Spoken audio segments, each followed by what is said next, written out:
This is the Total Perspective Vortex. I'm Dragula. And I'm Christian. And it's July 6th, 2020. Well, today, Christian, it's a Monday. And on Mondays, we do the writing room, which is where I talk about one of my TPV in 5-minute scripts. Yeah, and the idea of those is really the purpose of the main show is so we can discuss these ideas and sort of flesh them out. But I'm trying with the Total Perspective Vortex in 5-minute scripts to short videos to sort of reach a wider audience, to make sort of have more memeable things that people actually pay attention to. For people who aren't so interested in how the sausage is made. So the script I'm working on now is From Stories to Religion. So it's on the origin of religion. And I have a bunch of other scripts I want to do. But this is sort of a critical one I feel like I need to get out there. These ideas here were sort of touched on in episode 11 of the Total Perspective Vortex, I think is where I really sort of introduced these ideas, if the completionists want to go and see how these things evolve. Now, maybe you had a chance to look at my script, but you remember the episode 11 with Aunt Jemima and Uncle Ben's and Apu at all, or is that that's a week and a half ago? That's a long time ago in today's news cycles. Yeah, in 2020. In 2020, yeah. In 2020 time. Kanye West is now running for president. I mean, what did we talk about? I think the McClaskeys were only last Monday. I do remember part of the episode, but what specifically? Well, the idea that religion starts, the origin of religion is stories and how we share our stories. The religion begins with the sharing of stories. That's the key thing, and then how a religion evolves from there. And this is the script that I'm going to be explaining that. But just one more thing on just the time in 2020, because I saw this cool video on game engines defined with non-Euclidean physics. So the non-Euclidean geometry. So you could go through a tunnel, and the tunnel is super long on the inside, but really short on just really short on the outside. It's just a doorway, but it's it can be a mile long inside. Or you can create a building that's inside of the building is smaller than the outside of the building, or the inside of the building is larger, infinite. So inside the building it's as big as you want it to be, but the outside of the building is just like a phone booth, in Doctor Who, for example, right? I've been on dates where in the date, in the the restaurant or wherever we are, time seems to go very, very slow, and outside it's regular speeds. I think I've experienced that before. The kind of dilation experience that is 2020. Yeah, exactly. So you're saying that 2020 is just a really bad date? Yeah, just a really bad long date. Been looking at that clock the whole time. What's going on? Yeah.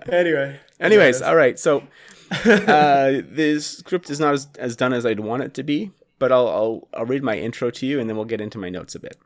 Sounds good. Okay. The question before every animal, with a degree of intelligence or a spark of consciousness, is what to do next. A solitary shark swimming in the ocean has only his instinct and personal experience to inform his decision process. Human beings have a more powerful option at their disposal. They have stories, and stories are the beginning of religion. Let me explain. I just wanted to ask if you like the idea of a shark being as a consciousness without stories. A consciousness without stories. What it would be like to live in a world where your only source of experience was your own and your instinct. Right. Okay. So that's where the idea of the shark in the ocean is. I mean, I like the ocean in the sense that, for that kind of solitude and, if that's the vibe you're going for. Yeah. And then, I mean, the animal almost, maybe it's not arbitrary. Yeah, shark is good. I like shark. Because it's, there seems to be a loneliness at existence. There's no schools of sharks. Yeah, that's why I chose it, because it's obviously fairly sophisticated. Right. but it's also sort of a very solitary existence. Okay. All right. Was the idea I'm going through, and I think there I'm are digging it. Yeah, digging it. Okay, Digging it. That's what the cool kids say, right? Digging? No. All right. uh, the advantages of religion is of these stories is that you don't need to put yourself in danger. That if you have stories, then you can benefit from the experience of the stories without. You can benefit basically from someone else's experience or work. If someone finds a solution to a problem and tells you about it, then you don't have to go through that problem yourself to still learn the lessons from that. And another advantage is like stories can pass from person to person to person. So you can benefit from the experiences of people you never even met, which is key, or people who lived before you. And stories can teach you both what to do and what not to do, right? You can sort of follow the experience of the guy who made $1 million, or you could also learn lessons from the people who earned Darwin awards, right? Right. Yeah, that's why those stories are entertaining. I can't believe that someone did that. What actually happened when you do that? I get that I'd probably die, but how would I die? And so, what would you say is more, say, unique about religious stories than, say, Jimmy won the Darwin Award? Well, this is where you start teasing things out. It's like religion starts to tell you how you can live, right? Like how it's a system of how to live, and you tease out from these stories morals, like the moral of a story. And so what is a moral, right? What is this elements that, like, when woven together, will eventually build up to be a religion? It's a pattern or a metaphor that you can tease out of the story and apply to situations that you'll experience in the future potentially. So like a future potential situation, or at the same time a problem you already have, or a goal that you can tell that there's going to be utility in achieving a goal that you have from this moral of the story, right? So, it's if you're going to get into like what's a practical lesson versus a moral is the degree of abstraction, I think, is probably the best way of putting that forward, right? So a moral is going to go like a more concrete lesson would be, well, what's the best kind of motor oil or motor oil lubricant to use on my bicycle chain, versus like a more abstract thing is should I always be honest, or when is a lie appropriate, right? Right. Should I have like a rule to tell the truth, and when's a good time to tell a lie? Like, and learning that from stories of like when a lie has worked out for a person, or what happened to a person in the long term when they lied, or when they told the truth to maybe someone they shouldn't have told the truth to. See, now I have to give you a little pushback, because how do you explain the story of the time Jesus's bike broke down and he needed to find the proper motor oil? Okay, I think I see what you're saying there, though. Yeah. The allegory of the WD-40. Yeah.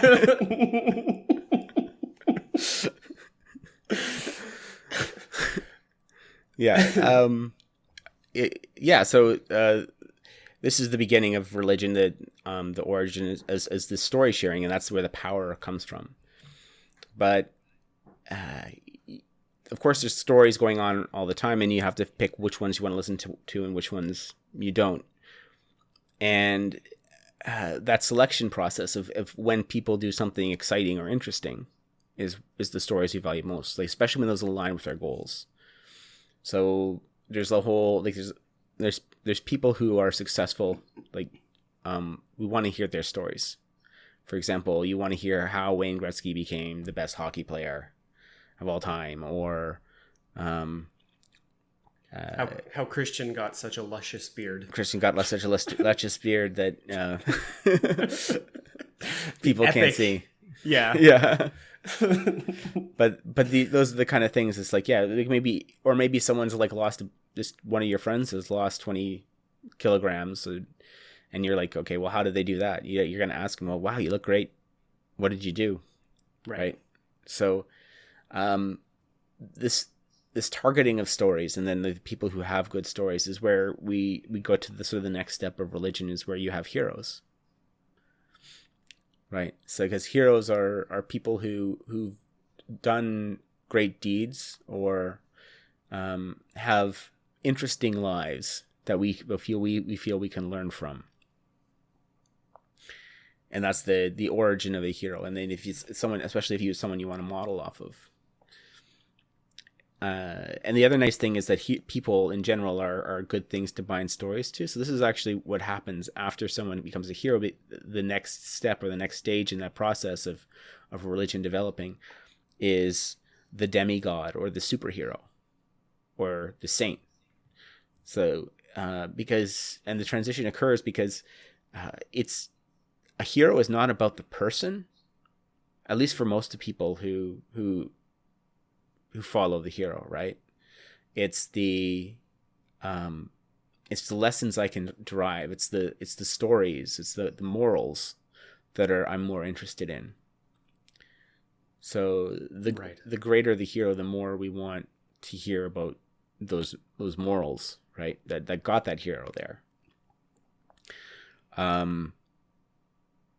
So and what will happen then is, like, you need a way to keep these things together in your mind. So if you have like stories with morals that also exemplify those virtues you want to remember, or you want to embody in your life, you'll naturally stick them on to that hero, right? They'll be attracted. Like the hero, once he starts to have more of an abstract virtue to him, and maybe he's dead, or he's become more remote from the actual real person. Right. Other stories with the similar morals will glom on to that idea, that hero, right? And then they will become a superhero, or a demigod, or a saint. So like the Catholic Church has like requirements of sainthoods where they have to perform miracles, or miracles have to be attributed to them. Right. And that's that process of these amazing things have to be added to them, so they start to even more exemplify the virtue or the goal that person is pursuing. Okay. Yeah. So but then there's going to be a tipping point, because this is a gradual. This is a gradual path towards the capital G God, or the monotheism, right? You're going to go then to the next level of abstraction, which is like the lower G gods. And this is where the person completely falls away, and the stories really take over. Like they completely, it becomes about the virtues, the morals that are attached to the virtue, as opposed to the person at all. So like this is where you get like the Greek demigods, like the Greek gods, like Ares, god of war, or Hephaestus, god of the forge, or Athena, god of strategy. These at this point, it's about the path. It's about the virtue explicitly, and the if there was ever a person before that, or a group of people, they've melted away, and now you have really something that you're pursuing. So the key thing here is that this level is it's still a path or a choice you're making in life, and this is the value in ancient societies that we had, right? So if you wanted to be a soldier, you'd follow Ares, god of war, or maybe and if you became an officer, you might start making offerings to Athena, god of strategy, or and if you were a craftsman, Hephaestus, of the ones that we've mentioned before, a farmer, Demeter, the god of the harvest, right? So these these, you'd have stories that would surrounding these gods that would help inform the kind of life you should be leading if you want to be a good farmer, or you want to be a good soldier, if you want to exemplify the virtues required for that path in life. Right.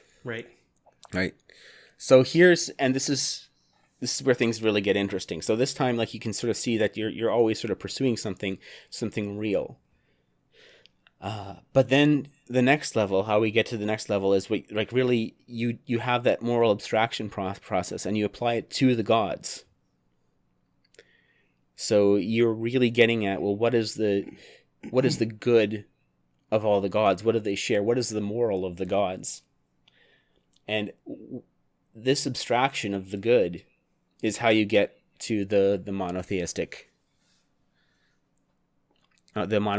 God, right? And what's interesting here is it's a practice as much as it is a person at this point, right? Because we're talking, you're stripping away all these things that were like the people were sort of left behind at the hero or the demigod phase, right? And then then you're getting in really into the abstractions of virtues, and now you're talking about the ultimate virtue, the good, once you're talking about God. And this is that where the Trinity aspect comes in, because it's really, there's a process there, right? And it can be exemplified by that the Father, the Son, and the Holy Spirit, or like the more, well, if you introduce femininity into that, reintroduce, I think, femininity into that, you're going to end up with the Father, the Mother, and the hero, right? Okay. Yeah. So you equate the Holy Spirit to a certain extent to the female. Yeah, the femininity. I think that the Holy Spirit was an abstraction of the good qualities of femininity removed from the feminine, because there was the Christianity had at that point sort of a negative perspective of the feminine. Unlike today. Yeah. It's all in balance now. Yeah.